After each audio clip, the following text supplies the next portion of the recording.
Hey, what's up, everybody? We're going to do our second review in one day. Never done this before, but I was called out and I felt like I had to do the Line 6 pod review because I did such a scathing review of the HD 500X. So I had to get that done today to let everybody know that I didn't just hate Line 6, I just hated a particular product. That being said, the review that I really wanted to do today is this. It is the Hughes and Kettner Tubemeister 5. And sorry about my background on my laptop. That's what I use to hold my phone up. So what do we got here? We've got treble, mid, bass, master, and gain. That's it. That's all this thing does. There's no reverb, there's no tremolo, there's no chorus, there's no digital delay that you can program in there. It is just tube goodness from your guitar to your amp. Okay. That being said, we can go 8 or 16 ohms on this. I believe when I run this thing, I run it at 8 ohms. Yeah, actually, I can tell you it's exactly what I typically run it off of. But there's another thing with this amp that makes it flipping just super cool. Let's see, right here. That is called the red box. It's a DI out, so you can take and go play a show with this amp, and you can DI your guitar straight to the board. You don't have to mic your cabinet. You don't have to worry about the club's crappy mics or your crappy cabinet or a combination of both. You can just literally run this straight into the PA, and you're gonna get a cabinet emulated sound. That's super awesome because that just eliminates a whole bunch of BS between you and the sound guy that now you don't have to deal with. You don't have to worry about where he's putting your microphone. He doesn't have to worry about where you want it pointed on your particular speaker cone. You've got a cabinet emulated DI right here. Use it. It's too awesome not to use it. If you want to use that by itself without a speaker cabinet hooked up, this little switch right here, okay, it's the power soak. You can actually run a tube amp with no speaker hooked up to it whatsoever, as long as you got that power soak in there. I'm sure it's probably something that just bridges that over and takes some of that resistance out, or completes that so it doesn't just burn the tubes out. I'm not sure. I've done that before, actually through my DAW. I've actually just run it straight into my interface off of here.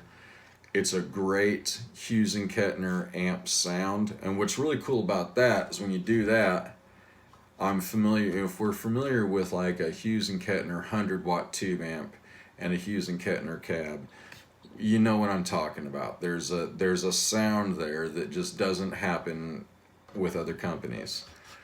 When you plug this little bastard into your DAW, it literally sounds like you're playing through a $3,000 Hughes and Kettner half stack. Okay, it just sounds awesome. It has that tone.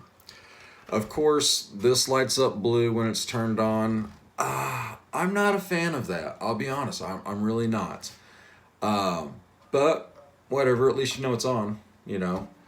I'm not going to do a sound demo on this. I haven't done any sound demos yet because, quite honestly, I'm using an iPhone and it's just not going to sound good, so why bother until we can do it right. Let's talk about how loud this thing is. It is remarkably loud for a 5-watt tube amp. That being said, you're not going to go try out for Slipknot with it, but it will almost keep up with a rock drummer when used in conjunction with another amp. I've got a Bogner Alchemist on one side that we've gutted all the Line 6 crap out of and just went straight back to the tubes. It's kind of a hack job, but I love it. I'm running that on 20 watts through an orange 212 that I've got wired up for 4 ohms. And then on the other side, I'm using a Vox Night Train 15 watt on a custom made, it's a Marshall clone 212. It's basically if you had the bottom half of a Marshall 412 cabinet. And this is not as loud as the Vox, or the Bogner by any means. But in a pinch, like if I couldn't use my Bogner because I was thinking maybe it's too loud for their particular room, you got to remember, guitars actually cut really easy. Your bass player should be doing most of the work, and conjunction with the chords that you guys make together should be doing most of the work. There's no reason that you guys need, in today's age, you don't need a 100-watt tube amp to go play a 100-person venue or even a 500-person venue, because, and really any venue when you think about it, because the bigger the venue, the nicer the PA they got and the smaller gear. I saw Stone Temple Pilots once roll up with practice amps and a really crappy looking little drum set, and they crushed it. And we can, we should all be doing the same. And these little lunchbox amps are really great ways to lighten your load, save your back, get everything that you need to happen. Anyway, that's enough rambling. This little son of a bitch is badass. And if you've been on the fence about buying one of these, buy it. What are they, like maybe $250, $300, maybe $200 used? Get the thing. I will say that I've never had a single issue with it.